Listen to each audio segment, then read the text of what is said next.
Čo? Dnes má tento chlapec veľký deň. Ale však si nerozumiem, hýbaj do... Babke dáme najprv jesť, lebo je nervózna a vybavíme si nejaké povinnosti a môžeme ísť na to. Čo nie?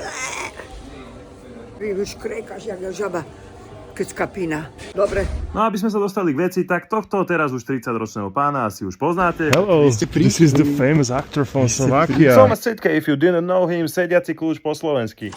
Zdravíčko, mužský striptease ste si ho vraj objednali, tak poďme na to. A tento môj spoločný partner, cestovateľ po tohtoročných festivaloch a aj spoločný spevák Tomáš Sitke. Must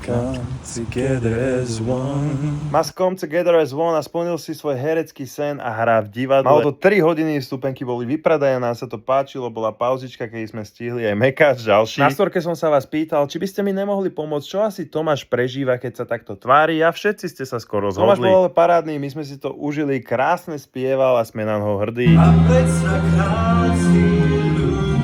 Tomáš hrá postavu v Benvoli a v asi najznámejšej tragédii Rómeo a Júlia. A hra prebiehala v divadle Janár. Hello, this is the famous actor from Slovakia.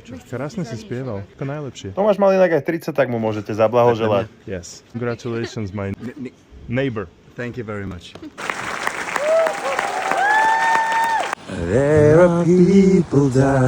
Presne tak, lebo je to tragédia a chodte podporiť našich hercov.